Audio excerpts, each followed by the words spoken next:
Good evening, welcome to special debate. రాజకీయాలలో నైతిక విలువల గురించి మాట్లాడే పరిస్థితి లేదు.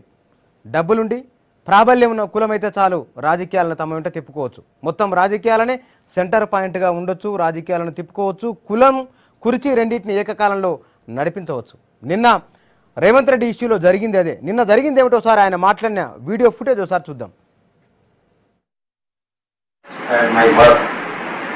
తెలంగాణలో రెడ్లు పొలిటికలీ ఫ్రమ్ బిగినింగ్. సో అక్కడ రెడ్డిస్కి అకామిడేట్ చేయలేదు సార్ ఆంధ్రాలో, ఎందుకంటే అక్కడ జగన్ వర్సెస్ చంద్రబాబు నాయుడు గారు ఉన్నారు కాబట్టి other than Reddys is carrying in that area. Now he made up his mind clear, he wanted to carry Reddys in Telangana. So that is why I'm taking more responsibility and we have internal clarity. So shortly I'm going to come to the forefront. So Telangana politics external I know. So and second thing, caste kuda affect ayi unnadi. Are మనం రెండు దగ్గరలో power పోయింది. Power retain చేసుకోకపోతే and అక్కడ ఉన్న సెకండే కదా. ఇక్కడ ఇప్పుడు చీఫ్ ఎప్పుడు కూడా Reddy community always chief minister chair మాదనుకుంటారు. చంద్రబాబు నాయుడు గారిని దించినామంటే మేమే అనుకుంటారు. సో ఇప్పుడు సడన్గా థర్డ్ ఎలిమెంట్ ఎంటర్ అయింది. ఇప్పుడు రాయలసీమ ఆంధ్రలో ఉండే రెడ్డిస్ కూడా కృష్ణా గుంటూరులో పోయి ఏం చేయలేదు. They are more settled in Hyderabad, Nellore, Prakasam, Kurnool, Kadapa, Chittoor, every these 6 districts Reddys all of them settled in Hyderabad. So వాళ్ళకి కేసీఆర్ దగ్గర అప్రోచ్ ఉంటారు. ఆంధ్ర అనేది ఒకటి, రెడ్డి అనేది రెండు. సో ఎంటైర్ ఆంధ్రాలో ఉండే రెడ్డిస్ కానీ, తెలంగాణలో ఉండేవాళ్ళు కానీ, తెలుగుదేశం కానీ మనం ఉంటే మోర్ కంఫర్ట్ ఫర్ దెమ్. అంటే business line, other line. Revanth Reddy గారు మాట్లాడిన మాటలు అవి. దానిపైన మనం చర్చ చేద్దాం. చర్చలో పాల్గొనేందుకు అనలిస్ట్ వేణుగోపాల్ గారు, తెలుగుదేశం నాయకులు సతీష్ గారు ఉన్నారు. ఇద్దరికి గుడ్ ఈవినింగ్ సార్. వేణు గారు, ఇందాక రేవంత్ రెడ్డి గారు మాట్లాడిన మాటలు, దాని గురించి నిజంగానే రాజకీయాలను మనం ఎట్లా అర్థం చేసుకోవాలి? ఎటువైపు డ్రైవ్ అయిపోతుంది? మనది ప్రజాస్వామ్యం అనేది, మేడిపండు అనేది మనం అందరం అంచనా వేసుకుంటున్నది. ఆ మేడిపండు ప్రజాస్వామ్యం అనే విషయం రేవంత్ రెడ్డి మాటల ద్వారా మరింత స్పష్టమైంది. ఆయన రెడ్లు అధికారంలోకి రాలేకపోయినారు తెలంగాణలో అనే బాధ ఆయన మాటల్లో స్పష్టంగా కనపడుతుంది. ఈరోజే, నిన్ననే కాదు, గత కొంతకాలంగా ఆయన అదే బాధ వ్యక్తం చేస్తున్నాడు. ఆ మధ్య రెడ్ల పార్టీ ఒకటి పెట్టాలి, మనకు అన్యాయం జరిగిపోతుంది. అసలు రెడ్లకు ఎక్కడ అన్యాయం జరిగింది? ఉమ్మడి ఆంధ్రప్రదేశ్లో నుంచి మొత్తం మొన్నటి దాకా రెడ్లే ముఖ్యమంత్రులుగా వెళ్ళింది కదా. ఎంత వారి పర్సంటేజ్ ఎంత ఈ రాష్ట్ర జనాభాలో? తెలంగాణలో మొన్న కేసీఆర్ చేసిన సర్వే ప్రకారమైన 60% బీసీలు ఉన్నట్టు స్పష్టమైంది కదా. అంటే బీసీలు అనే వాళ్ళు కేవలం ఓట్లేసే యంత్రాల, వీళ్ళు మాత్రం అధికారంలోకి రావాలి వాళ్ళు. అసలు రేవంత్ రెడ్డి వెనుకబడిన మహబూబ్ నగర్ జిల్లాలో, వెనుకబడిన కొడంగల్ నుంచి ప్రాతినిధ్యం వహిస్తున్నాడు. అక్కడ అత్యంత పేదవాళ్ళు ఉన్నారు, వాళ్ళు ఎన్నుకున్నారు. కనీసం వాళ్ళ పట్ల గౌరవ సూచనకైనా ఇట్లాంటి కులతత్వం మాటలు మాట్లాడకుండా ఉండాల్సింది. అంటే రాజకీయాల్లో కులము, కులబలం, ధనం ఈ రెండు కలిసి రాజ్యం వెళ్తున్నారని ఆయన మరొకసారి స్పష్టంగా చేశారు. రెడ్లకు ఏదో అన్యాయం జరిగిపోతుంది, తెలంగాణలో అధికారంలోకి రావాల్సింది రెడ్లే అంటున్నాడు. రెడ్ల ఓట్లతోటి రెడ్ల అధికారంలోకి రాగలుగుతారా? మిగతా వాళ్ళ మద్దతు అవసరం లేదా? ఎంతకాలం ఇట్లా చేస్తారు? ఎంతమంది ముఖ్యమంత్రులు కావాలి? ఏం అన్యాయం జరిగింది? ఇక్కడేమో కేసీఆర్ పేద ప్రజలు, బలహీన వర్గాల వారు ఎంతోమంది త్యాగం చేసి తెలంగాణకు ఉపకరించారు. అయితే ఆయన దానికి ఒక రాజకీయ ప్రక్రియ రూపం కల్పించడం ద్వారా అధికారంలోకి రాగలిగాడు. ఆ ఒక్కసారికే భరించలేకపోతే ఎట్లా? నేను ఇది మాట్లాడుతుంది కేసీఆర్కి అనుకూలంగా మాట్లాడడం లేదు. కేసీఆర్ కూడా తను చేసిన మాట తప్పి దళితుడిని ముఖ్యమంత్రి చేస్తానని చెప్పి ఆయన కూడా మాట తప్పిండు. వీరికి సహనం ఉండాలి కదా ప్రజాస్వామ్యంలో, ఈ వ్యవస్థలో ఉన్నప్పుడు. మరి మీరే అధికారంలోకి రావాలని అనుకుంటున్నప్పుడు మిగతా వర్గాల మాట ఏంటి? అంటే వాళ్ళ యూనిటీ లేదు, ఐకమత్యం లేదు, వాళ్ళు మేము పరిపాలించడానికి ఉన్నారనే కాన్సెప్ట్ ఉన్నట్టు రేవంత్ రెడ్డి మాటల్లో స్పష్టంగా కనపడుతుంది.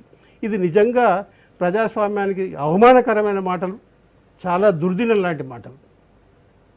ఆయన గత కొంతకాలంగా కూడా ఇదే మాటలు స్పష్టంగా చేస్తున్నాడు. ఆ మధ్య రెడ్ల కోసం పార్టీ పెడతాననే మాటలు కూడా వచ్చినాయి. తన వర్గం వాళ్ళు, కేసీఆర్ వర్గం వాళ్ళు 1% కూడా లేరు. ఆయనను ముఖ్యమంత్రి చేయడానికి వాళ్ళ వర్గం వాళ్ళంతా ఉపకరించారు. మాకు అవకాశం వస్తుంది, చంద్రబాబు నాయుడు నాకు ముఖ్యమంత్రికి అవకాశం కల్పిస్తాడు, అట్లా అవకాశం వచ్చిన రోజున మా వాళ్ళు కూడా నాకు సపోర్ట్ చేస్తారని చెప్పాడు. ఈ మాటలు వింటే మన ప్రజాస్వామ్యమా, మనం ఎక్కడ పోతున్నామో సిగ్గుతో తల ఉంచుకోవాల్సింది. కులతత్వం అనేది చాలా స్పష్టంగా కనపడుతున్నది. సతీష్ గారు, ఇందులో పెద్ద తప్పు పట్టవలసిన అంశం ఏం లేదు. వన్ సెకండ్ అండి. ఎమ్మెల్సీ ఓట్ల కౌంటింగ్ పూర్తయింది. తెలంగాణ రాష్ట్ర సమితి 5 గెలుచుకున్నది. కాంగ్రెస్ ఆకుల లలిత ఒకటి, కాంగ్రెస్ పార్టీ కూడా ఒకటి గెలుచుకున్నది. చాలా నాటకీయ డ్రామాల మధ్య, నాటకీయ పరిణామాల మధ్య ఎటువైపు జరగబోతున్నది, ఎటువైపు వెళ్ళబోతున్నాయి అనే వాస్తవానికి తెలంగాణ రాష్ట్రం ఏర్పడిన తర్వాత రాజకీయ ఉత్కంఠత ఉన్నది. కేవలం ఇక్కడున్న ఈ 6 స్థానాల కోసమే, ఈ 6 స్థానాల కోసమే రాష్ట్ర రాజకీయంలో కనీ విని ఎరుగని రీతిలో రాజకీయ సమీకరణ జరిగిన ఒక ఎమ్మెల్యేలు కొనేందుకోసమే ఒక డబ్బుల బ్రైబ్ సంబంధించింది కూడా తెలంగాణ రాష్ట్రం చూసింది. ఈ ఎన్నికల సందర్భంగానే ముఖ్యమంత్రి చాలా ప్రతిష్టాత్మకంగా తీసుకున్న ఇవి ఆయన ముందు నుంచి చెప్తున్నారు. అన్ని స్థానాలు తాము బరిలో దించిన స్థానాన్ని గెలుచుకుంటామని చెప్పారు. అనుకున్నట్టుగానే 5 స్థానాలు ఆయన గెలుపొందారు. కాంగ్రెస్ పార్టీ ఒక్క స్థానం నుంచి బరిలోకి దిగిందా, ఒక్క స్థానం కూడా నిజంగానే కాంగ్రెస్ పార్టీ అది కూడా ఉంటుందా లేదా అనే ఒకనొక దశలో అనుమానాలు ఉన్నప్పటికీ కూడా దాన్ని కూడా కాంగ్రెస్ పార్టీ ఈ విషయంలో కాంగ్రెస్ పార్టీ విజయం సాధించగలిగింది. కాంగ్రెస్ నాయకత్వం కలిసికట్టుగానే వారు అనుకున్నట్లుగానే ఈ విషయంలో ముందుకు వెళ్ళగలిగారు. కానీ ప్రతిపక్ష పార్టీగా ఉన్న తెలుగుదేశం పార్టీ చేసిన నిన్న జరిగిన ఒక సంఘటన రాజకీయంలో ఏ విధంగా దీన్ని ప్రెస్టేజ్ ఇష్యూగా తీసుకుంటున్నారు, రాజకీయాలను ఎటువైపు డ్రైవ్ చేస్తున్నారు అనేది ప్రపంచం ముందుకు వచ్చింది. కేవలం 6 స్థానాల కోసం జరిగిన రాజకీయం ఇది. ఈ రాజకీయంలో నైతిక విలువలు, రాజకీయ అంశాలు ఇవన్నీ కూడా చర్చకు వచ్చినాయి, ప్రపంచం ముందుకు వచ్చినాయి. దీనికి సంబంధించిన మరిన్ని వివరాలు మా ప్రతినిధి శివారెడ్డి అందిస్తారు. శివారెడ్డి, ఎన్నికలకు సంబంధించిన విషయాలు చెప్పండి. ఎన్నికల ఫలితాలు, ప్రాథమిక ఫలితాలు బయటకు వచ్చాయి. టీఆర్ఎస్ పార్టీకి సంబంధించిన ఏజెంట్లు, కాంగ్రెస్ పార్టీకి సంబంధించిన ఏజెంట్లు కౌంటింగ్ కేంద్రం నుంచి బయటికి వచ్చారు. ఇంకా కౌంటింగ్ కొనసాగుతుంది. అయితే ఇప్పుడున్న ప్రాథమిక రిజల్ట్ ప్రకారం 5 స్థానాలు టీఆర్ఎస్కు, 1 స్థానం కాంగ్రెస్కు దక్కినట్లుగా చెప్తున్నారు. ముఖ్యంగా టీడీపీ ఓటు వేం నరేందర్ రెడ్డికి 5 ఇన్వాలిడ్ ఓట్లు, 1 నోటా ఓటు పడినట్టుగా చెప్తున్నారు. టీడీపీ వేం నరేందర్ రెడ్డికి పడిన 5 నోటా ఓట్లు ఎవరేశారు, 5 ఇన్వాలిడ్ ఓట్లు ఎవరేశారు, 1 నోటా ఓటు ఎవరేశారు అనేది ఇంకా క్లారిటీ లేదు. కాకపోతే టీఆర్ఎస్ 5 కైవసం చేస్తుందని టీఆర్ఎస్ పార్టీకి సంబంధించిన ఏజెంట్లు, కాంగ్రెస్ పార్టీకి సంబంధించిన ఏజెంట్లు కూడా చెప్తున్నారు. అయితే 17 ఓట్లు అన్నీ కూడా ఖచ్చితంగా కూడా టీఆర్ఎస్ అభ్యర్థులకు పడ్డాయి. ఒక్కటి కూడా ఇన్వాలిడ్ ఓటు పడలేదు. అన్నీ కూడా కౌంటింగ్ అన్నీ కూడా ఇన్వాలిడ్ ఓట్లు కాకుండా వ్యాలిడ్ ఓట్లుగా ఉన్నాయి టీఆర్ఎస్కు. ఇంకా కాంగ్రెస్ కూడా 18కి 18 ఓట్లు కూడా కాంగ్రెస్కు ఫస్ట్ ప్రియారిటీలో పడ్డాయి. కాబట్టి కాంగ్రెస్ అభ్యర్థి గెలిచింది, ఎక్కువ మెజార్టీతో కాంగ్రెస్ అభ్యర్థి 18 ఓట్లతో గెలిచింది అని చెప్తున్నారు. ఇప్పుడున్న ప్రాథమిక సమాచారం అయితే టీడీపీ అభ్యర్థి వేం నరేందర్ రెడ్డి ఓటమి చెందినట్టుగా ఇక్కడ అసెంబ్లీలో ఉన్న వాతావరణం కానీ, లోపల నుంచి వచ్చిన పార్టీ నాయకులు కానీ, ఏజెంట్లు, లోపల కౌంటింగ్ సెంటర్లో ఉన్న ఏజెంట్లు కానీ చెప్తున్నారు. మొత్తంగా మరికొద్దిసేపట్లోనే దీనికి సంబంధించి పూర్తి క్లారిటీ వచ్చే అవకాశం ఉంది. అయితే ఏది ఏమైనప్పటికీ కూడా సింగిల్ రౌండ్లోనే ఫలితాలు ఓపెన్ కాబోతున్నాయి. రెండో ప్రియారిటీ ఓటు అంత అవకాశం రాకపోవచ్చు. ఎందుకంటే టీడీపీ దానిలో ఇన్వాలిడ్ కానీ, నోటా ఓట్లు కానీ టీడీపీలో వచ్చాయి. టీడీపీకి సంబంధించిన అభ్యర్థి ఓటింగ్లో ఇన్వాలిడ్ ఓట్లు ఉన్నాయి, నోటా ఓటు ఉంది. కాబట్టి సెకండ్ ప్రియారిటీ ఓటుకు వెళ్లాల్సిన అవసరం కూడా ఉండకపోవచ్చు. మరికొద్దిసేపట్లోనే దీనికి సంబంధించి అధికారిక ప్రకటన కూడా వచ్చే అవకాశం కనిపిస్తుంది. శివారెడ్డి, ఇప్పటికొచ్చిన ఈ ప్రాథమిక అంచనా ప్రకారమైనా సరే ఇవాళ జరిగిన ఈ ఉత్కంఠ వాతావరణానికి సంబంధించిన ఎలాంటి చర్చ అక్కడ జరుగుతున్నది? ఉదయం నుంచి జరిగిన ఎన్నికల పోలింగ్ అని, తర్వాత కౌంటింగ్ ప్రక్రియ అంతా కూడా టీడీపీ ఉదయం నుంచి కూడా ఒక ఓడిపోతున్నామన్న ఫీలింగ్లో టీడీపీ సభ్యులు కానీ, టీడీపీ నేతలు కానీ కనిపించారు. రేవంత్ రెడ్డి నిన్నటి వరకు టీఆర్ఎస్కు గట్టి పోటీ ఇస్తామని చెప్పి టీడీపీ నేతలందరూ కూడా చెప్పారు. కాంగ్రెస్ నుంచి కూడా టీడీపీకి 1-2 ఎమ్మెల్యేలు వస్తారని చెప్పారు. టీఆర్ఎస్ నుంచి కూడా అసంతృప్తివాదులు ఉన్నారు. టీఆర్ఎస్లో కూడా వాళ్ళు కూడా టీడీపీ వైపు వస్తున్నారు నిన్న సాయంత్రం వరకు చెప్పారు. కానీ ఎప్పుడైతే రేవంత్ రెడ్డి ఇష్యూ తెర మీదకి వచ్చిందో పూర్తిగా సీన్ రివర్స్ అయిపోయింది. టీడీపీ వాళ్ళందరూ కూడా ఒకసారిగా గెలుపు ధీమాను మొత్తం కూడా కోల్పోయారు. ఇక మిగతా టీడీపీలో ఉన్న సభ్యులు కూడా ఎవరుంటారు, ఎవరు ఉండరు, ఎక్కడ ఓటేశారు, క్రాస్ ఓటింగ్ ఎక్కువగా జరిగే అవకాశం ఉందని టీడీపీ సభ్యులే అంచనా వేశారు. నిన్న సాయంత్రమే ఓడిపోయినా మేము బాధపడమని టీడీపీ సభ్యులందరూ కూడా బహిరంగంగా బయటికి మాట్లాడారు. ఇక టీడీపీలో ఉన్న సభ్యులు కూడా టీడీపీ అభ్యర్థికి ఓటు వేసే పరిస్థితి లేని వాతావరణం టీడీపీలో క్రియేట్ అయింది. అందుకే ఇన్వాలిడ్ ఓట్లు అందరూ కూడా చాలా టెన్షన్లో, కన్ఫ్యూజ్లో ఉన్నారు. అసలు టీడీపీ అభ్యర్థి, ఓడిపోయే అభ్యర్థి టీడీపీ అభ్యర్థి నేను సాయంత్రం నుంచే ప్రచారం మొదలైంది. టీడీపీలో కూడా వాతావరణం క్రియేట్ అయింది. అందుగురించే ఓటింగ్ వేసే ప్రక్రియలో కూడా కొద్ది వరకు వాళ్ళందరూ కూడా డిసప్పాయింట్ అయిపోయారు. ఓటింగ్ ప్రక్రియలో కూడా చాలా కన్ఫ్యూజన్ నెలకొంది. ముఖ్యంగా ఇటు టీఆర్ఎస్ కానీ ఇటు కాంగ్రెస్ కానీ ఎమ్మెల్యేలకు అందరికీ కూడా ఓటు ఏ విధంగా వేయాలనే అంశం మీద చాలా కసరత్తు చేశారు. వాళ్ళందరూ కూడా శిక్షణ తరగతులు నిర్వహించారు. సీనియర్ ఆఫీసర్లను పిలిచి అసెంబ్లీ వ్యవహారాల మీద అవగాహన ఉన్న సీనియర్ ఆఫీసర్లను పిలిచి వాళ్ళందరికీ కూడా ట్రైనింగ్ ఇప్పించారు. కానీ టీడీపీలో అలాంటిది ఏమీ జరగలేదు. కేవలం వాళ్ళకి టీడీపీ సభ్యులకు ఒక పక్క క్యాంప్ రాజకీయం, మరో పక్క రేవంత్ రెడ్డి ఇష్యూ, ఈ రెండు ఇష్యూలతోనే కాలమంతా కూడా వెలదీశారు. ఈరోజు సడన్గా వచ్చి ఓటింగ్ వేసుకున్నారు. ఇప్పుడు 5 ఇన్వాలిడ్ ఓట్లు కానీ ఒక నోటా ఓటు కానీ ఎవరు వేశారు? బీజేపీకి సంబంధించిన సభ్యులు వేశారా? ఎందుకంటే బీజేపీని రేవంత్ రెడ్డి ఇష్యూలో బీజేపీని కమిట్ చేయడానికి టీడీపీ చాలా కష్టపడాల్సి వచ్చింది. ఓటింగ్ ప్రక్రియలో కూడా ఓటింగ్ దగ్గరికి వెళ్ళే సమయంలో కూడా టీడీఎల్పీకి బీజేపీ ఎమ్మెల్యేలను పిలిచి మాట్లాడారు. వాళ్ళు అడిగిన చాలా క్వశ్చన్లకు టీడీపీ నుంచి సమాధానం లేదు. రేవంత్ రెడ్డి ఎందుకు స్టీఫెన్ ఇంటికి వెళ్లాల్సి వచ్చింది, ఇలాంటి పరిస్థితుల్లో ఈ విధంగా చేయాలి. నిజంగా టీడీపీతో కలిస్తే బీజేపీ పరువు మంట కలుస్తుందన్న ఒక ఆలోచన కూడా బీజేపీలో మొదలైంది. అందుకే బీజేపీ సభ్యులు కావాలని ఇన్వాలిడ్ ఓట్లు వేసి వెళ్ళారా అన్న ఒక అనుమానం ఇప్పుడు టీడీపీ శిబిరంలో మొదలైంది. మొత్తంగా కూడా కనీసం టీఆర్ఎస్లో ఇన్వాలిడ్ ఓట్లు వస్తే ఆ ఇన్వాలిడ్ ఓట్ల ఆధారంగా టీడీపీ సభ్యుడు గెలిచే అవకాశం ఉందని ఇప్పటిదాకా ఒక ఆశతో ఎదురు చూశారు టీడీపీ నేతలు. కానీ ఇక్కడ పరిస్థితులన్నీ చూసిన తర్వాత టీడీపీ సభ్యులు ఘోరంగా ఓడిపోయిన పరిస్థితులు కనిపిస్తున్నాయి. ఇన్వాలిడ్ ఓట్లు టీడీపీ సభ్యులే వేశారా, లేదంటే టీడీపీ సభ్యునికి ఓటు వేయడం ఇష్టం లేక బీజేపీ సభ్యులు వేశారన్న ఒక చర్చ టీడీపీలో మొత్తంగా కూడా. శివారెడ్డి, అక్కడ ఎవరన్నా తెలుగుదేశం నాయకులు ఎవరైనా ఉన్నారా? ఉంటే ఏమంటున్నారు వాళ్ళు? ఇప్పటి వరకు టీడీపీ సభ్యులు ఎవరు కూడా అసెంబ్లీకి చేరుకోలేదు. కొద్దిగా ఒక 5-10 నిమిషాల క్రితమే ఒకరిద్దరు ఎమ్మెల్యేలు మాత్రమే వచ్చారు. మహబూబ్ జిల్లాకు సంబంధించిన రాజేందర్ రెడ్డి ఒకరే కనిపించారు. ఆయన ఒకరే ఈ పరిసరాల్లో కనిపించారు. కానీ ఇప్పుడు ఈ ప్రాథమిక ఫలితాలు బయటకు వచ్చిన తర్వాత టీడీపీ సభ్యులు కూడా కనిపించకుండా వెళ్ళారు. మొత్తం కూడా ఎన్నికల ప్రక్రియ ముగిసే వరకు కూడా ఎమ్మెల్యేలందరూ కూడా అసెంబ్లీ ప్రాంగణంలో కనిపించారు. కానీ కౌంటింగ్ ప్రారంభమైన సమయంలో మాత్రం టీడీపీ సభ్యులు ఎవరు కూడా రాలేదు. కేవలం టీఆర్ఎస్ పార్టీకి సంబంధించిన ఎమ్మెల్యేలు, మంత్రులు టీఆర్ఎస్ ఎల్పీలో సమావేశమయ్యారు. కాంగ్రెస్ పార్టీకి సంబంధించిన ముఖ్య నేతలు జానారెడ్డి కావచ్చు, ఉత్తమ్ కుమార్ రెడ్డి లాంటి నేతలందరూ కూడా సీఎల్పీకి వచ్చి సమావేశమయ్యారు. కానీ టీడీపీకి సంబంధించిన సభ్యులు కానీ బీజేపీ పార్టీకి సంబంధించిన సభ్యులు, ఈ రెండు పార్టీల సభ్యులు మాత్రం సీఎల్పీలోకి అసెంబ్లీ ఆవరణలోకి అడుగు పెట్టలేదు. ఫలితాలు కౌంటింగ్ మొదలైన తర్వాత వీళ్ళెవరు కనబడలేదు బుచ్చన్న. కానీ ఇక్కడ మీరు 5 ఇన్వాలిడ్ ఓట్లు అన్నారు కదా, ఎవరు వేయండి వచ్చివి బుచ్చన్న? ఇదంతా కూడా సీక్రెట్ ఓటింగ్. అసలు ఏజెంట్కు చూపి వేసే ఓట్లు కూడా కావు. సీక్రెట్ ఓటింగ్ వాళ్ళ ఆత్మ ప్రబోధానుసారం ఎవరికైనా ఓటు వేయచ్చు. ఇప్పుడు ఆ ఓట్లు ఇన్వాలిడ్ ఓట్లు వేసింది ఎవరు అనేది తేల్చడం కూడా చాలా కష్టమైన పని. ఇటు టీడీపీలో కొద్దిమంది కొత్త శాసనసభ్యులు ఉన్నారు, వాళ్ళు వేశారా? బీజేపీలో కూడా కొద్దిమంది కొత్త శాసనసభ్యులు ఉన్నారు, వాళ్ళు అవగాహన లేక వేశారా? లేదంటే బీజేపీ సభ్యులంతా పదులుకొని కావాలని 5 మంది బీజేపీ సభ్యులు ఉన్నారు, వాళ్ళు కావాలనే టీడీపీ సభ్యునికి ఓటు వేయకూడదన్న కారణంతో ఏమైనా ఇన్వాలిడ్ ఓట్లు వేశారా అనేది తేలాల్సి ఉంది.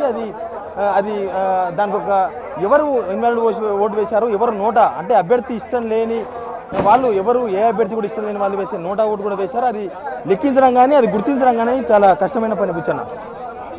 Thank you Sivareddy. మరిన్ని వివరాలు మరోసారి మళ్ళీ మీతో కాంటాక్ట్లోకి వస్తాం. అది అసెంబ్లీ దగ్గర నుంచి శివారెడ్డి అందించిన వివరాలు. ఎందుకంటే కాంగ్రెస్ పార్టీ 5 చెల్లని ఓట్లు వచ్చినాయి, 1 నోటా ఓటు వచ్చిందని మనకు సమాచారం వస్తుంది. అదేవిధంగా తెలంగాణ రాష్ట్ర సమితి 5 అంటే 5 స్థానాలు గెలుచుకున్నది కాంగ్రెస్ పార్టీ. ఒక అభ్యర్థిని బరిలోకి దించి ఆ ఒక్క స్థానాన్ని కూడా గెలుచుకున్నది. ఇక దీనికి సంబంధించిన మరిన్ని వివరాలు మా ఇన్పుట్ ఎడిటర్ సంగప్ప అందిస్తారు. సంగప్ప, ఈ ఫలితాలకు సంబంధించిన దాటిపైన ముందు అనుకున్నట్టుగానే వస్తూ ఉన్నాయి. ముఖ్యమంత్రి స్ట్రాటజీ ఇక్కడ సక్సెస్ అయినట్లేనా?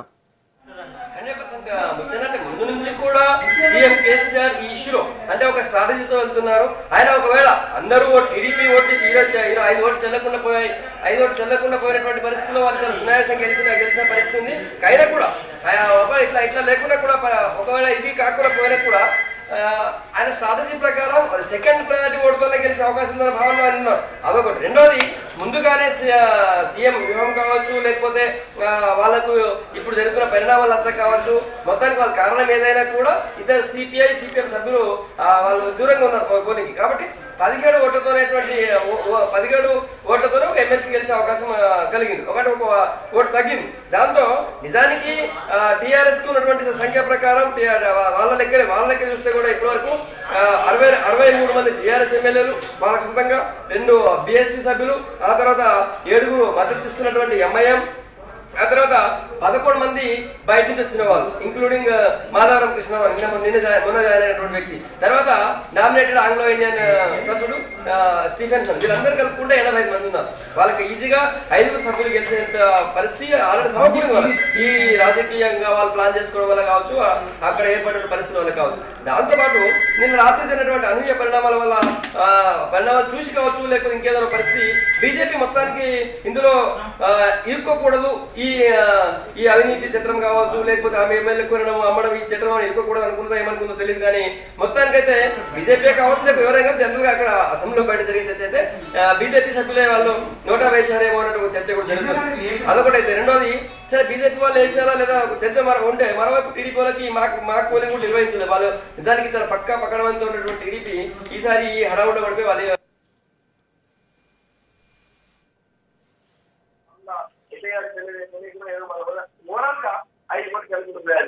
సో వాళ్ళకి మంచిగా 15 అంటే బీజేపీ కలుపుకొని 10 మంది టీడీపీ సభ్యులు, 5 బీజేపీ సభ్యులు, 15 ఇక్కడ 10 వస్తే వాళ్ళకి. సో ఈ విధంగా సీఎం కేసీఆర్ ఏదైతే ఎక్స్పెక్ట్ చేశారో, అంటే ఇట్లానే కాకపోయినా కూడా ఏదో రకంగా అయినా సరే అధికార పార్టీ సభ్యులు, అధికార పార్టీ సరే అభ్యర్థి ఈసీ గెలుస్తారనే భావనలో ఉన్నాం.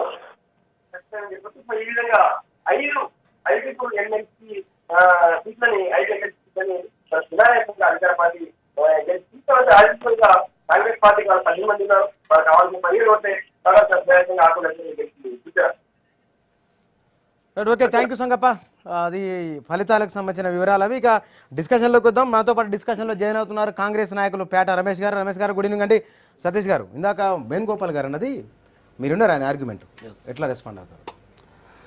ఇందులో రేవంత్ రెడ్డి మాట్లాడింది తప్పేం కాదు. ఎందుకొరకంటే ఈ దేశ రాజకీయాలు ఆ పరిస్థితిలో నడుస్తున్నాయి. ఈనాడు కేంద్ర రాజకీయాలు, జాతీయ రాజకీయాలను చూసుకుంటే కిందికి వచ్చే వరకు వాస్తవాన్ని ఇప్పటిదాకా ప్రధానమంత్రులందరూ బ్రాహ్మణ్స్ అయ్యారు. మొన్ననే 2-3 బీసీలు అయ్యారు తప్ప మొత్తం బ్రాహ్మణ్సే. అదే రకంగా రాష్ట్ర రాజకీయాల విషయానికి వచ్చినప్పుడు ఇక్కడ రెడ్లు అయ్యారు. మరియు కర్ణాటక ప్రాంతాల్లో కూడా మెజార్టీగా ఉన్నత వర్గాలకు సంబంధించుకున్న వాళ్ళే, ఆర్థికంగా బాగా ఉన్న వాళ్ళే రాజకీయాలను శాసించే స్థాయిలో ప్రస్తుత భారతదేశ రాజకీయాలు ఉన్నాయి. అందుకొరకే అంబేద్కర్ చెప్పిండు, ప్రజాస్వామ్యంలో సామాజిక ప్రజాస్వామ్యం ఉండాలి, అన్ని వర్గాలకు సమాన ప్రాతినిధ్యం ఉండాలి, ఉన్నత వర్గాలు ఎక్కడైతే రాజకీయాల్లో అధికారం శాసించే స్థాయిలో ఉంటారో వాళ్ళు వాళ్ళ వర్గాలకే మేలు చేసుకుంటారు, పేద వర్గాల గురించి పట్టించుకోరు. సామాజిక ప్రజాస్వామ్యం అంటే రేవంత్ రెడ్డి మాటలో చెప్పాలంటే చంద్రబాబు నాయుడు కాకుంటే కనుక రెడ్డి ముఖ్యమంత్రి కావడం అట్లా అని కాదు. ఇక్కడ ప్రధానంగా ఇప్పుడు తెలంగాణ రాజకీయాలను ఒకసారి మనం అబ్జర్వ్ చేస్తే కేసీఆర్ గారు 12 సంవత్సరాలు దళితులు ముఖ్యమంత్రిని చేస్తానని ప్రచారం చేశారు. అసలు ఆ ప్రచారం ఎందుకొరకు చేసిండో ముందు సమాధానం చెప్పమనండి.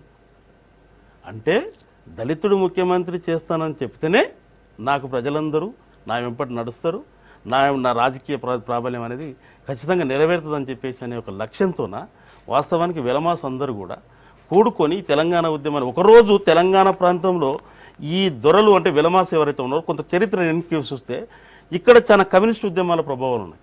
ఈరోజు దేశముఖులు, దొరలు ఇక్కడ నైజాం సర్కార్కు ప్రధానంగా ఇదైతే కాసిం రజ్మీకి అండగా నిలబడ్డది ప్రధానంగా వీళ్ళే. అయితే వీళ్ళకు కొన్ని వేల ఎకరాల భూములు ఉంటే వీళ్ళను గ్రామాల నుంచి తరిమారు ప్రజలు. తరిమిన తర్వాత వాళ్ళ రాజకీయ అస్తిత్వం అనేది నేను స్టేట్ క్వశ్చన్ అడుగుతున్నాను. ఆయన అన్నది ఏమిటంటే అక్కడ అవకాశం లేదు కాబట్టి తెలంగాణ రాష్ట్రంలో ఫోర్స్బుల్ ఉన్నాం కాబట్టి అది మేమే. ప్రధానంగా రెడ్లు ముఖ్యమంత్రి అవుతారు అని చెప్పేసి అని, రెడ్ల నాయకత్వం వస్తుందని చెప్పేసి అని రేవంత్ రెడ్డి గారి మాటల్లో అర్థమవుతుంది. నిజానికి ఇక్కడ రెడ్లు వర్సెస్ దొరలు, తర్వాత బీసీ వర్గాలు, ఎస్సీ వర్గాలు. అయితే రాజకీయాలు ఒకసారి మనం ఇది ఉద్యమంతోనే తెలంగాణ రాష్ట్రం సాధించుకున్నాం. కానీ ఈ ఉద్యమం అనేది చాలా నిజాయితీతో కూడుకున్నది. కానీ ఆ నిజాయితీనే తుంగలో దొక్కిపడేసి రాజకీయ అధికారం కోసం కేసీఆర్ గారు మొట్టమొదటి దళితుడు ముఖ్యమంత్రి కాదని పక్కకు జరిపేసి ఆయనని ముఖ్యమంత్రి అయ్యాడు. అదే సమయంలో దళితుడు ముఖ్యమంత్రి అయితే రేవంత్ రెడ్డి గారు ఆ మాట మాట్లాడకపోవచ్చు.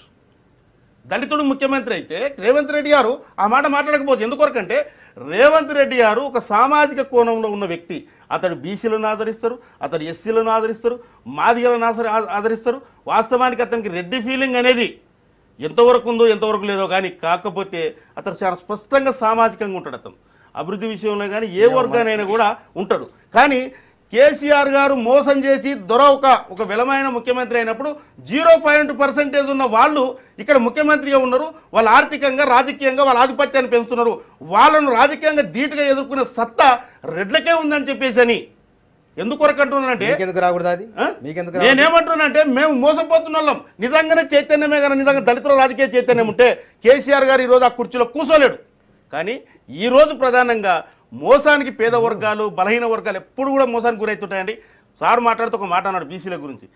తెలుగుదేశం పార్టీ అధికారంలోకి వస్తే మొన్న ఖచ్చితంగా ఆర్ కృష్ణయ్య ముఖ్యమంత్రి అవుతాడు. ఇందులో మాట తప్పే ముచ్చటనే లేదు. కానీ మాట తప్పేతో వాళ్ళు అక్కడ ఉన్నారు. మాట తప్పుకుంటారు, మాట తప్పుతారు, ఏమేమో చెప్తారు, చివరికి వాళ్ళ ఆధిపత్యాన్ని చూసుకుంటారు. కనుకనే రేవంత్ రెడ్డి మాట్లాడిన దాంట్లో ఒక ధోరణి ఎదుర్కోవాలంటే వాస్తవం. తెలుగుదేశం పార్టీ బీసీల పార్టీ అని ఆర్ కృష్ణయ్యను ఆయన గెలిచిండు, ముఖ్యమంత్రి అయ్యే అవకాశం ముఖ్యమంత్రి అధికారం మాకు మేజార్టీ లేదు కదా. ఎట్లా రెస్పాండ్ అవుతుంది? ఈరోజు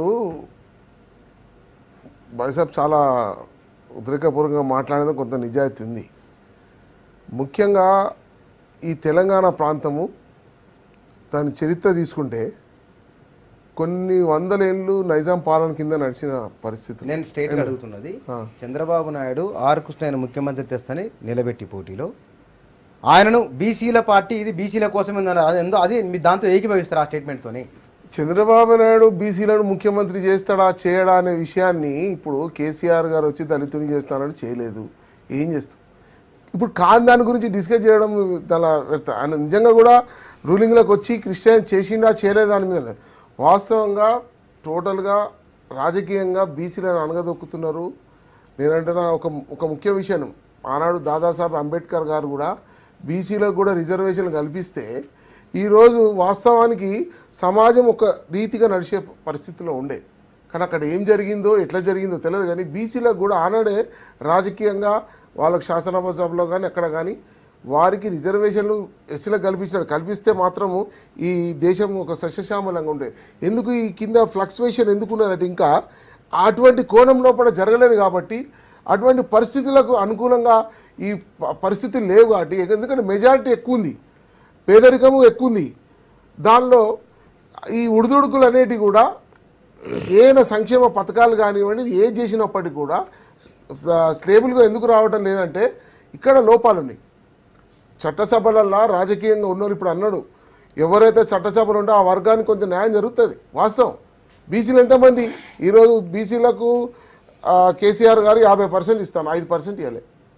నేను అనేది ఏంటంటే రాజకీయంగా ఎక్కువ పర్సెంట్ ఉన్న వర్గం అంతా కూడా చాలా దెబ్బతింటుంది. సర్వేన్ గారు, తెలుగుదేశం పార్టీ బీసీల కోసం ఉందని అందుకోసమని ఆర్ కృష్ణయ్యను తెచ్చినామని అంటున్నారు. కానీ రేవంత్ రెడ్డి మాట్లాడిందేమో ఇట్లా ఉంది. చెప్తాను, తెలుగుదేశం పార్టీ ఎన్టీ రామారావు నాయకత్వంలో బీసీలకు చాలా గౌరవం కల్పించిన మాట మాత్రం వాస్తవం. చంద్రబాబు కూడా కొంతకాలం ఆ సాంప్రదాయాన్ని కొనసాగించాడు.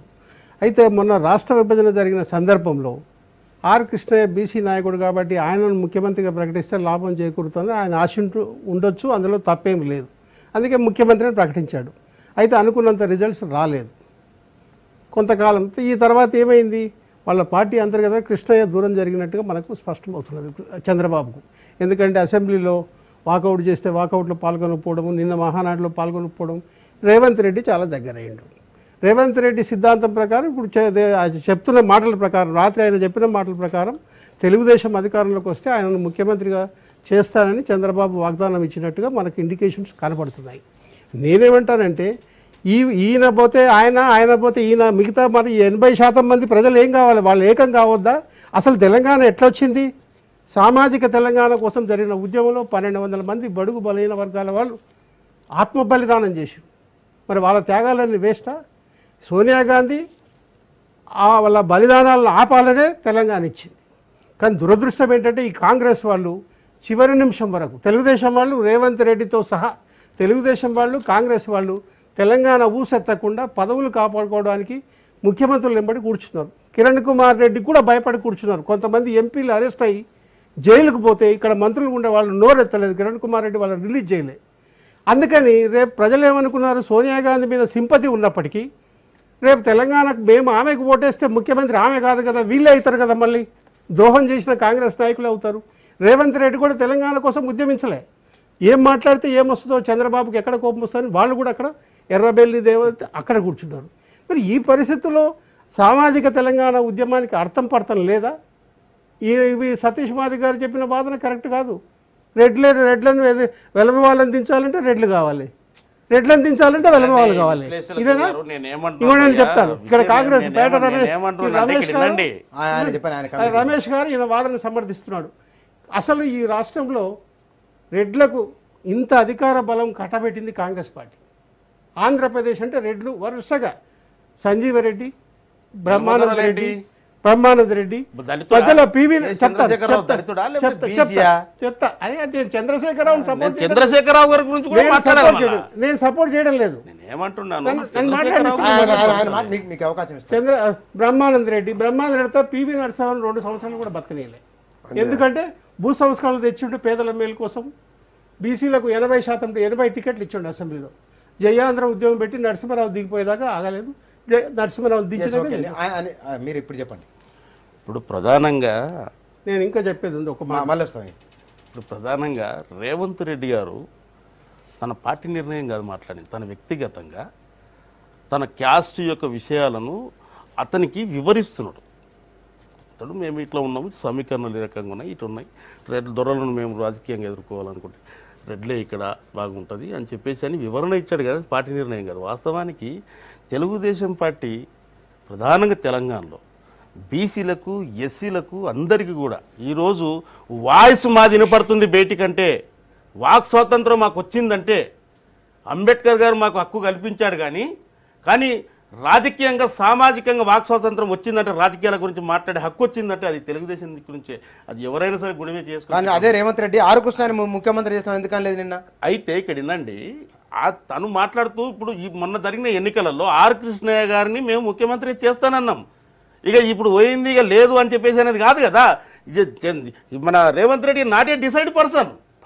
పార్టీ ఉంది, పొలిట్ బ్యూరో ఉంది, అవన్నీ ఆయన యొక్క వ్యక్తిగతమైన విశ్లేషణ చెప్పాడు అక్కడ. అంతేగాని ఇది నా పార్టీ నిర్ణయం అని చెప్పేసి రేవంత్ రెడ్డి గారు లేదు అక్కడ. అంటే రేవంత్ రెడ్డి గారు తెలుగుదేశం పార్టీ, రేవంత్ రెడ్డి కాదు ఇక్కడ. తెలుగుదేశానికి పొలిట్ బ్యూరో ఉన్నది, చంద్రబాబు నాయుడు గారు ఉన్నారు, అందరు అందరి అభిప్రాయం తీసుకొని నిర్ణయం తీసుకుంటారు. అంతే తప్ప రేవంత్ రెడ్డి గారు తన విశ్లేషణను చెప్పాడు ఆ రకంగా, ఈ రకంగా ఉంటుంది అని చెప్పేసి.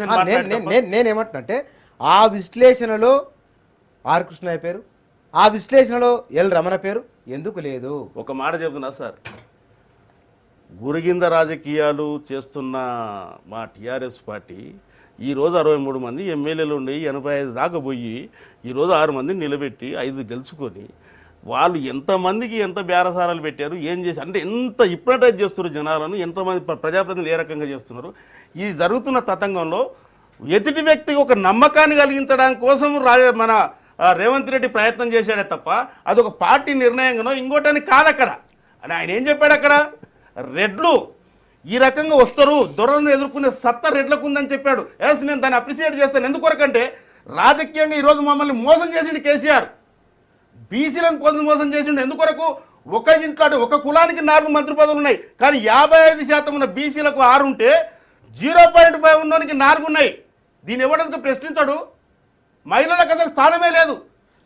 18% ఉన్న మాలమాదిగలకు మంత్రివర్గంలో స్థానమే లేదు. దీని గురించి ఎవడు ప్రశ్నించాడు? కాకమ్మ కథలు, కళ్ళబొల్లి కథలు, హిప్నటైజ్ మాటలు, తెలంగాణ యాస, నేను మాట్లాడే తెలంగాణ భాష అన్నట్టుగా ప్రజలను మెప్పించినంత మాత్రాన అది తప్పది. ఖచ్చితంగా ఒక రాజకీయ అనాలిసిస్ జరుగుతున్నప్పుడు ఖచ్చితంగా నేను చెప్తాను, నేను ఒక మాదిగగా ఎస్ మేము 12% ఉన్నాం, మేము రాజకీయంగా రేపన్నాడు ముఖ్యమంత్రి అవకాశాలు మాకు ఉన్నాయని మేము మొన్న టీఆర్ఎస్లో దళిత ముఖ్యమంత్రి మేము భావించినాం. కానీ మీ దగ్గర 4-5 కోట్ల రూపాయలు లేవు, 4-5 కోట్లు తీసుకుని పోయి మాట్లాడే ఎమ్మెల్యే ఎలాంటి లేకున్నా కూడా ఉత్తరప్రదేశ్ లో ఒక దళితురాలు ముఖ్యమంత్రి అయింది. తెలుగుదేశం కాదు, బీఎస్పీ. సార్ చెప్పండి. ఇప్పుడు ముఖ్యంగా కృష్ణయ్యను ఒక సిఎల్పిలో ఆయనను కూడా ఒక ప్రధాన పాత్ర, కీలక పాత్ర వహించనివ్వలే ఎవరు, చంద్రబాబు నాయుడు గారు. బీసీలు అనగానే ఏమవుతుందంటే వాళ్ళు వాడుకోవాలి, విడిచిపెట్టాలనే ఉద్దేశము అన్ని పార్టీలకు ఉన్నది అన్నది. కానీ కాంగ్రెస్ పార్టీలో కొంత ముఖ్యమంత్రులు అంజయ్ గారు కూడా అయినా అలాంటివి కాదు, కానీ కొంతవరకు కొంత. ఇప్పుడు మా పార్టీ జాతీయ పార్టీ కాబట్టి రాజకీయాలను తెచ్చిందే కాంగ్రెస్ పార్టీ. కుల రాజకీయాలు, అది పుట్టుకతోటి కులము అనేది వ్యవహారము పార్టీలు తెస్తే రాలేదు, అది బాడీలలో వచ్చింది, ప్రజలలో అటువంటి తీరు. ఎందుకంటే ఇక్కడ నైజాం పాలన చేసేటప్పుడు రాజులు నడిపించారు, దొరలు నడిపించారు. అటువంటి ప్రాంతం సరే ఆంధ్ర ప్రాంతంతో కలిసినప్పుడు డిఫరెంట్. ఇప్పుడు తెలంగాణ సపరేట్ అయింది. దీని చరిత్ర ఏంది? దీని ఎందుకు వెనుకబడిపోయింది? ఎందుకు అభివృద్ధి చెందలేదు? ఎందుకు ప్రత్యేక తెలంగాణ రాష్ట్రం రావాల్సి వచ్చింది? దీన్ని క్షుణ్ణంగా పరిశీలించాలి. ఒక విషయం గ్రహించండి, ఈరోజు పాలేరు చదివితే నాలుకకు సురుకుపెట్టిన ప్రాంతం ఇది. చదవద్దు అని అంటే కొన్ని ఏళ్ళ నుంచి అనగదొక్కుంటూ ముఖ్యమంత్రి ఎవరు కావాలంటారు మీరు? ముఖ్యమంత్రి ఇప్పుడు కాంగ్రెస్ పార్టీ లీడర్గా మీరు చెప్పండి. మీ పార్టీలో ఉన్న నాయకులు చాలా మంది ఉన్నారు, అయినప్పటికీ కూడా ముఖ్యమంత్రి కావాలంటే కనుక మీరు ఎవరి పేరు చెప్తారు? ముఖ్యమంత్రి కావాలంటే ఒక బీసీ నాయకుడు అయితేనే అందరు బీసీల పరిస్థితులు, ఎస్సీల పరిస్థితులు తీర్చిదిద్దే స్తోమత ఒక బీసీ నాయకునికి ఎక్కువ ఉంటుంది. ఏంటండి ఇప్పటివరకు మీరు అన్ని పరిశీలించాడు. ఒక బీసీ సంక్షేమ మంత్రిగా కూడా ఒక అగ్రకులాలను వేస్తే వాళ్ళ కష్టసుఖాలు ఎట్లా తెలుస్తాయి? ఇప్పుడు పద్మశాలీలు, చేనేత కార్మికులు సిరిసిల్లలో చనిపోతున్నారు. అక్కడ కేటీఆర్ గారు మంత్రి గారు ఉన్నారు. ఆయన చావులు ఆపుతున్నాడా? ఏమైనా చర్యలు తీసుకుంటున్నాడా? ఆయన 2 సార్లు ఎమ్మెల్యే అయిండు. ఇప్పటివరకు ఎటువంటి చర్య? అదే కాంగ్రెస్ పార్టీలో రెడ్డిస్ ఉన్న కొంత న్యాయమైన పరిస్థితులలో నడిచే పరిస్థితి ఉంది కొంత వరకు. ఎందుకంటే వాళ్ళు ఒక కోణం అందరూ కూడా వీళ్ళిద్దరు వేణు గారు మీరేమంటారు? లేదా రెడ్డి కులం రమేష్ గారు మేలే అంటారు, మీరేమంటారు? సతీష్ గారు వెలమ వాళ్ళని కొట్టాలంటే రెడ్లు రావాలి అధికారంలోకి అంటున్నారు. ఆయనేమో కాంగ్రెస్ న్యాయం చేస్తుంది అంటారు. కాంగ్రెస్ బీసీని ముఖ్యమంత్రి చేస్తుందంటే నమ్మడానికి నేను సిద్ధంగా లేను. కాంగ్రెస్కు అసలు ఈ రాష్ట్రం రెడ్లకు జవసత్వాలు తెచ్చి వాళ్ళకి అధికారం కట్టబెట్టి వాళ్ళని బలశాలుగా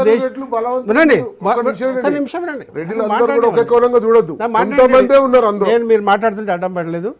బలశాలను చేసిందే కాంగ్రెస్ పార్టీ. ఇప్పుడు కాంగ్రెస్ పార్టీ ఆంధ్రప్రదేశ్ అనేసరికి ఆ వర్గమే మనం అధికారం తెచ్చిపోయింది. కర్ణాటక చూడండి, ఆంధ్రప్రదేశ్ మీరు వినండి. ఇప్పుడు కర్ణాటకలో చూడండి, దేవరాజు అరసయ్యిండు, దేవరాజు తర్వాత బంగారప్ప అయ్యిండు, బంగారప్ప తర్వాత మొయిలి అయ్యిండు, మొయిలి తర్వాత సిద్ధరామయ్య. ఇవన్నీ బీసీ కులాలు. ఆంధ్రప్రదేశ్లో నేను చెప్తాను, రమేష్ గారు ఆంధ్రప్రదేశ్ ఒకటిగా ఉన్నప్పుడు ఉన్న పరిస్థితులు వేరు. తర్వాత మీరు మాట్లాడండి. ఇప్పుడు నరసింహారావును సాగనంపారు, భూ సంస్కరణలు తెచ్చిండు, బీసీలకు టికెట్లు ఇచ్చిండు, పట్టం కట్టడానికి ప్రయత్నం నరసింహారావును సాగనంపారు. కాదు కానీ ఆయన భూ సంస్కరణలు తెచ్చిండు కదా, ఆ భూ సంస్కరణ బిల్లును దాన్ని చట్టం చేయకుండా ఎంతో ఒత్తిడి తెచ్చిండు. ఆ రోజు డిప్యూటీ స్పీకర్ జగన్నాథరావు కుర్చీలో కూర్చొని రాత్రి 12 గంటలకు బిల్లు పాస్ అయింది. వాళ్ళు ఈ ఒక్కరోజు వాయిదా వేయి మేము హైకమాండ్తో తెప్పిస్తామంటే నరసింహారావు కనసాయిగా చేసి ఆ బిల్లును పాస్ చేయించుండు. ఆ తర్వాత దామోదరం సంజీవయ్యని తెచ్చారు. సంజీవయ్యని ఎంత అవమానించింది తెలుసా మీకు? అగ్రకులాల వాళ్ళు కర్నూలు జిల్లా మహానాయకుడు ఇప్పుడు లేడు. సంజీవయ్య యాక్సిడెంట్ అయ్యి పార్లమెంటుకు పోటీ చేస్తున్నప్పుడు యాక్సిడెంట్ అయ్యి హాస్పిటల్లో ఉంటే ఒకటే కులం వాళ్ళు ఇండిపెండెంట్గా పోటీ చేసి సంజీవయ్యని ఓడించారు. ఇక బీసీలను ఎప్పుడు తెస్తారు ముఖ్యమంత్రులుగా? నేను ఒక విషయం ఎప్పుడు తెస్తారు? దాన్ని కంప్లీట్ చేయండి. మీరు చెప్పుకునే ఒక విషయం వినండి. అంటరానితనం ఉండే, వెట్టి చాకిరి ఉండే, భూ సంస్కరణలు ఉండే, రిజర్వేషన్లు ఉండే, ఫ్రీ ఆసుపత్రులు ఉండే, ఫ్రీ స్కూల్స్ ఉండే, ఫ్రీ రియంబర్స్మెంట్ ఉండే. అరే మీరు కాంగ్రెస్ ఆరోగ్యశ్రీ ఉండే.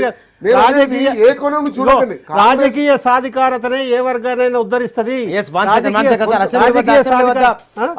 ఎన్నికల ఫలితాలు వచ్చిన తర్వాత టీఆర్ఎస్ శ్రేణులు, టీఆర్ఎస్ ప్రజాప్రతినిధులు సంబరాలు చేసుకుంటూ ప్రస్తుతం అసెంబ్లీ దగ్గర దృశ్యాలు చూస్తున్నాం. అక్కడ టీఆర్ఎస్ నాయకులు ఒకరినొకరు అలాబేలా తీసుకుంటున్నారు. గెలిచిన ఆనంద ఉత్సాహాలను వాళ్ళు పంచుకుంటున్నారు. నిజంగా ఇంతకుముందు ఒక రోజు ముందు వరకు కూడా కాంగ్రెస్ టీఆర్ఎస్ నాయకులు ఒక రకమైన ఆందోళన, నిజంగానే 5 స్థానాలు గెలుస్తామా లేదని ఉన్నది. యాదవరెడ్డి కూడా హర్షాతిరేకాలు వ్యక్తం చేస్తున్నారు. ఆయన కాంగ్రెస్ పార్టీ టీఆర్ఎస్లోకి వెళ్ళిన వారు అసెంబ్లీ దగ్గర మీడియా పాయింట్ వద్ద కాంగ్రెస్ నాయకులు సంబరాలు చేసుకుంటారు. టీఆర్ఎస్ నాయకులు కూడా ఉన్నారు అక్కడ. టీఆర్ఎస్ కాంగ్రెస్ గెలిచిన పార్టీకి సంబంధించిన 2 పార్టీలకు సంబంధించిన గెలిచిన అభ్యర్థులు, అదేవిధంగా పార్టీ నాయకులు అక్కడే ఉన్నారు. ప్రధానంగా తెలంగాణ రాష్ట్ర సమితికి సంబంధించిన నాయకులు సంబరాలు చేసుకుంటారు. ప్రాథమిక రిజల్ట్ వచ్చిన వెంటనే అసెంబ్లీ ప్రాంగణం అంతా నినాదాల హోరుతో మారుమోగిపోయింది. ఇప్పుడు ప్రస్తుతం మనం చూస్తున్న దృశ్యాలు అవన్నీ కూడా టీఆర్ఎస్ నాయకులందరూ కూడా అక్కడ గెలిచిన ఆనంద ఉత్సాహాలు పంచుకుంటారు. మొత్తం వాళ్ళందరూ కూడా బరిలో నిలిచిన అందరూ కూడా ఎవరు గెలుస్తారో ఎవరు పోతారో ఒక భయం, ఒక ఆందోళన ఉన్నది. అదంతా పటాపంచలు చేసుకొని అనుకున్నట్టుగానే పకడ్బందీ వ్యూహంతో ముందుకెళ్లిన కారణంగా బహుశా ఈ ఎన్నికల సరళిని పరిశీలిస్తే కూడా అదేవిధంగా ఫలితాలు తీరును చూస్తే కూడా ఇది ముందస్తుగానే బహుశా అనుకున్నట్టుగానే పకడ్బందీగా వెళ్ళినట్టు తెలుసు. దీనికి సంబంధించిన మరిన్ని వివరాలు మా ప్రతినిధి శివారెడ్డి ఇస్తారు. శివారెడ్డి, అసెంబ్లీ వద్ద ఉత్సవాలు జరుగుతున్న తీరు ఎట్లా ఉంది?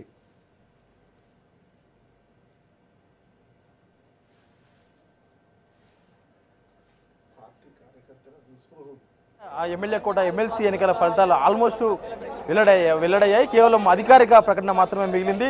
మనకు వచ్చిన ప్రాథమిక సమాచారం ఏదైతే ఉందో అదే నిజమైంది. 5 టీఆర్ఎస్ పార్టీకి సంబంధించిన సభ్యులు విజయం సాధించారు. వాళ్ళందరూ కూడా కౌంటింగ్ కేంద్రం నుంచి బయటకు వచ్చారు. పార్టీ కార్యకర్తలు, పార్టీ మంత్రులు, ఎమ్మెల్యేలందరూ కూడా వాళ్ళందరినీ కూడా పైకెత్తుకొని వాళ్ళకు శుభాకాంక్షలు చెప్పారు. మరోపక్క కాంగ్రెస్ పార్టీకి సంబంధించిన అభ్యర్థి ఆగు లలిత కూడా గెలిచింది.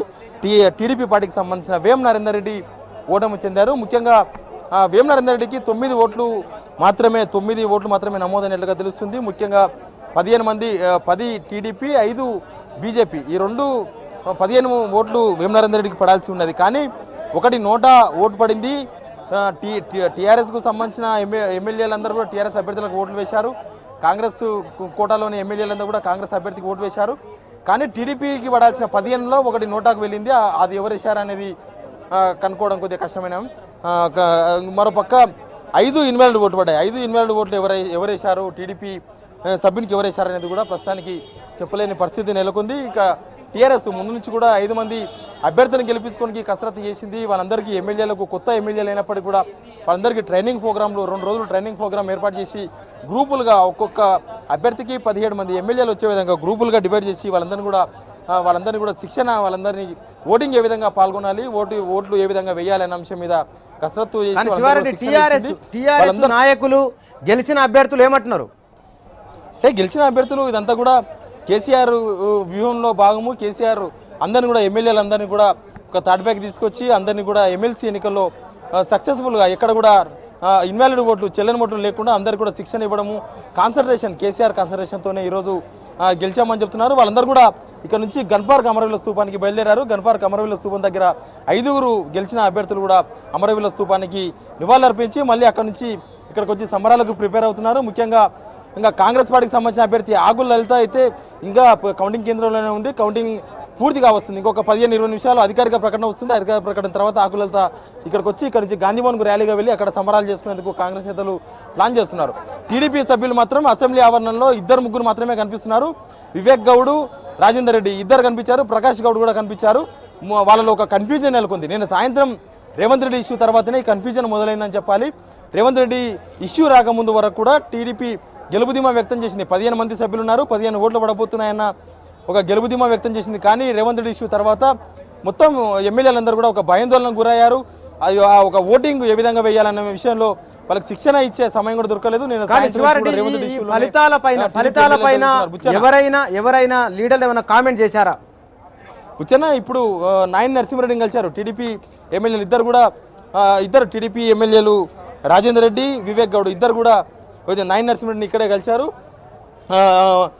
గెలిచిన అభ్యర్థులకు వాళ్ళిద్దరు ఎమ్మెల్యేలు కూడా శుభాకాంక్షలు చెప్పారు. అయితే ఎవరు ఇన్వాల్వ్ ఓటు వేశారు, ఎవరు నోటా ఓటు వేశారు ఈ విషయం మీద రేపు టీడీపీ నేతల సమావేశం తర్వాత తెలుస్తుందని కూడా టీడీపీ నేతలు కామెంట్ చేస్తున్నారు. మొత్తంగా మనం చూస్తున్నాము కాంగ్రెస్ సభ్యులు కూడా ఒక్కొక్కరుగా బయటకు వస్తున్నారు. ఆగు లలిత విజయంతో టీడీపీ సభ్యులు కూడా కాంగ్రెస్కు సంబంధించిన ఎమ్మెల్యేలు కూడా ఆగు లలిత రిసీవ్ చేసుకునేందుకు వాళ్ళు కూడా కౌంటింగ్ సెంటర్ దగ్గరికి వెళ్తున్న విజువల్స్ మనం చూస్తున్నాము.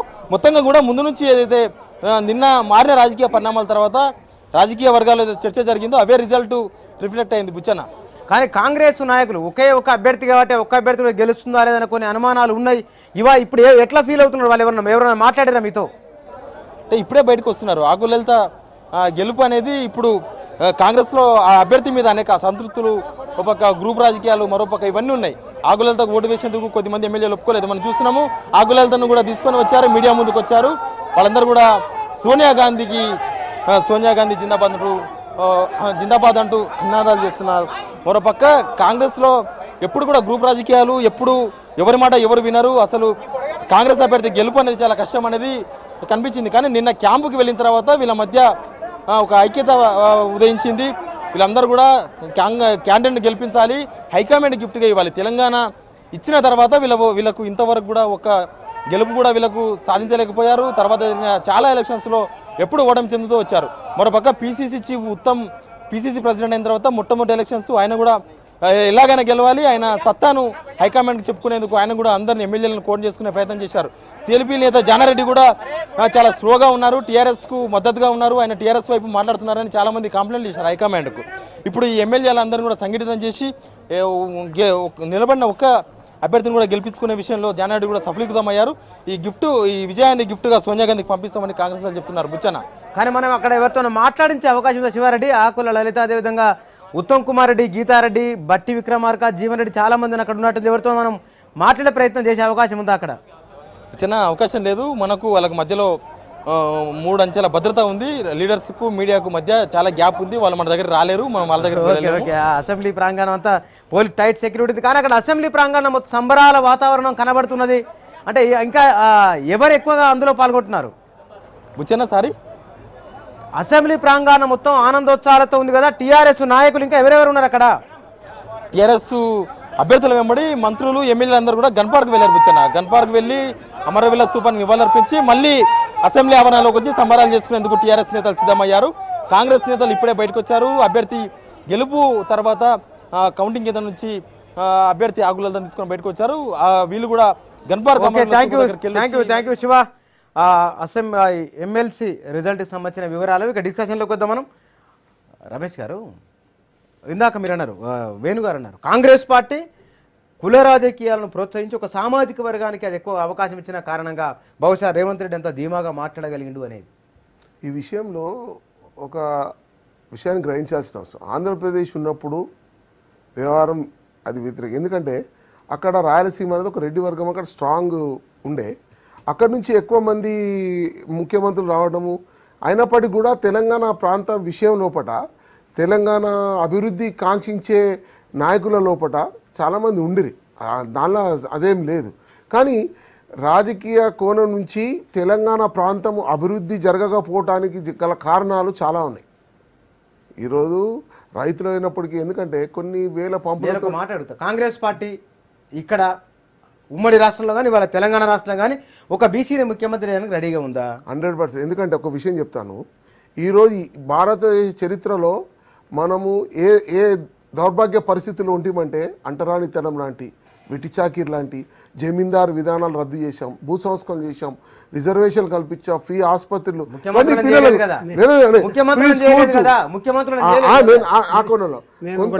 నేను ఆ విషయంలో నేను చెప్పనివ్వండి. మొన్నటి వరకు ఆరోగ్యశ్రీ పథకం వరకు కూడా పేదల కోసం, బలైన వర్గాల కోసం, దళితుల కోసం చేయాల్సింది ఒక పటిష్ట పరచాలి, వాళ్ళని కూడా పంచుకుంటారు. కానీ ముఖ్యమంత్రులు అనే విషయం వచ్చేసరికి ఇప్పుడు తెలంగాణ ప్రాంతం సపరేట్ అయిపోయింది. ఇప్పుడు ఈ తెలంగాణ ప్రాంతంలో బలైన వర్గాలు పర్సెంటేజ్ ఎక్కువ ఉంది. దీనికి ముఖ్యమంత్రి బలైన వర్గాలు, దళిత వర్గాల నుంచి వస్తేనే అభివృద్ధి జరుగుతుంది అనేది ఖాయం. సతీష్ గారు, తెలుగుదేశం పార్టీ మాట కాదు, రేవంత్ రెడ్డి సొంత మాట అని మీరు అంటున్నారు. కానీ ఆయన మాట్లాడింది చంద్రబాబు నాయుడు ముఖ్యమంత్రి అయితే ఓకే, ఆయన కాకుంటే కనుక మేమే, అంటే మా సామాజిక వర్గం కావాలంటున్నారు. అంటే అంత ధీమాగా చెప్పగలుగుతున్నారు అంటే డబ్బులు, కులాధిపత్యం ఉంటే సరిపోతుందా? ఇప్పుడు ప్రధానంగా కులాల విషయానికి వచ్చినప్పుడు కొన్ని ప్రజాదరణ ఉన్న కులాలు ఉంటాయి, కొన్ని ప్రజాదరణ లేని కులాలు ఉంటాయి. దాంట్లో నిజానికి తెలంగాణ ఉద్యమమే కానీ, అలనాడు తెలంగాణ సాయుధ పోరాటమే కానీ తెలంగాణ ప్రజాదరణ ఉంటుంది. వ్యక్తులు అంటే కులం మీనింగ్ వ్యక్తులు. ఓకే, నేనేమంటాడు, కులం అంటే వ్యక్తులు. అన్ని కులాల్లో దొంగలు లేరు, అన్ని కులాల్లో పెత్తందారులు లేరు. అది అందుకొరకే నేనేమంటాడు, వ్యక్తుల మీద ఆధారపడుకొని ఉంటుంది. ఇక్కడ తెలంగాణ ప్రాంతంలో ఈ వెలమ కులాన్ని వెలివేసారు ప్రజలంతా, కనుకనే దళిత ముఖ్యమంత్రి అన్నాడు. ఆయన ఎందుకొరకు అన్నాడు అంటే, దళిత ముఖ్యమంత్రి అంటే నా దగ్గరకు వస్తుంది 12 సంవత్సరాలు, ఏదో రోజు తెలంగాణ వస్తే నన్నే ముఖ్యమంత్రి చేసుకోవద్దు, నేనే చేసుకోవద్దు అని చెప్పేసి మనం. రెడ్ల విషయానికి వస్తే రెడ్లకు పోరాట చరిత్ర ఉంది ఇక్కడ. అదే సమయంలో అన్ని వర్గాలకు కూడా పోరాట చరిత్ర ఉంది. ఈ బీసీ, ఎస్సీ, ఎస్టీ వర్గాలతో పాటుగా రెడ్లు కూడా తెలంగాణ సాయుధ పోరాటంలో పాల్గొన్నారు. ఇప్పుడు రెడ్లు కూడా రకరకాల ఉద్యమాల్లో ఉన్నారు. అయితే మేమేమంటున్నామంటే, రెడ్డి ప్రత్యేకంగా అని చెప్పేసి అనే అంశాన్ని అంటున్నానంటే, అతడు వ్యక్తిగతంగా ఈ రకంగా మేము దాన్ని చేయగలుగుతామని చెప్పాను. అది పార్టీ నిర్ణయం కాదు. ఇంకొకటి మేము క్లియర్ కట్గా చెప్తున్నామండి, తెలుగుదేశం పార్టీ బడుగు బలైన వర్గాల పార్టీ. ఇంకొకటి బీసీలకు రాజ్యాధికారము రాజకీయాల్లో అవకాశాలు తీసుకొచ్చింది. ఇది మారుతుందా ఈ తెలుగుదేశం. కండిషన్ ఇంత మారుతుందా సార్? ఏ కండిషన్? ఇవాళ మాట్లాడుతున్న కుల రాజకీయాలు, డబ్బు రాజకీయాలు మారే సూచనలు లేవండి. వీళ్ళిద్దరూ ఏ దీంతో ఏ స్తోమతో మాట్లాడుతున్నారో నాకు తెలియదు. చంద్రబాబు నాయుడు క్లారిఫికేషన్ ఇవ్వాలి. రేవంత్ రెడ్డి మాటల ప్రకారం ఇప్పుడు కృష్ణయ్యను ముఖ్యమంత్రిగా చేస్తున్న ఆయన కనీసం శాసనసభలో ఓడిపోయిన తర్వాత శాసనసభలో ప్రతిపక్ష నాయకుడిగా చేయాల్సింది, అట్లా చేయలేదు. మరి రేవంత్ రెడ్డిని భుజాన్ని ఎత్తుకుంటే Revanth Reddy all and all out. మన మహానాడులో ఎక్కువ మాట్లాడింది రేవంత్ రెడ్డి. చాలా పెద్ద ఉపన్యాసం ఇచ్చి ప్రతి దాంట్లో ముందున్నది చంద్రబాబు. అరే ఉండండి, చూడొద్దు. నేను దళితుని టాలెంట్ ఉంటే బయట మాట్లాడినప్పుడు అన్నది రెడ్డి రాజులు, రెడ్లు అంటే పరిపాలించే వాళ్ళు, పరిపాలించేందుకే ఉన్నారన్న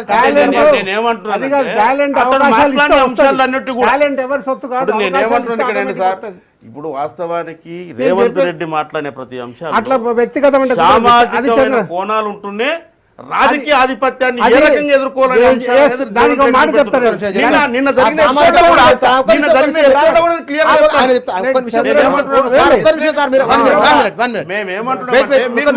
పార్టీ తెలుగుదేశం పార్టీ రేవంత్ రెడ్డి మాట్లాడిన మాటల్ని చంద్రబాబు నుండి అనౌన్స్ చేయమనండి. మేము ముఖ్యమంత్రిగా చేస్తానని చెప్పలేదు. చంద్రబాబు నాయుడు గారు సామాజిక నాయకుడు, సామాజిక పార్టీ. అది నేనేమంటున్నా అంటే దానికి పొలిటిక్ బ్యూరో ఉంటుంది, దానికి రాజకీయ విశ్లేషణ ఉంటుంది. రాజకీయాలు ఇట్లా ఏమైనా చర్చ కూడా ఇట్లా ఉంటది కదా సార్. రమేష్ గారు, వేణు గారు, సతీష్ గారు, రాజకీయాలు మన దగ్గర ఉన్న రాజకీయాలు డబ్బుతోనూ కులంతోనూ ముడిపడి ఉన్నాయి. రాజ్యాంగం ఇచ్చింది ఒకే ఓటు, ఒకే హక్కు, ఒకే విలువ ఉంటుంది. కానీ వాళ్ళ డబ్బు, కులం ఈ విలువలన్నింటినీ మార్చేస్తున్నది. ఒకానొక సందర్భంలో డెమోక్రసీని అది ప్రమాదం అంచుకు తీసుకొని పోతున్నది. ఇది మారాల్సిన అవసరం ఉంది. Thank you.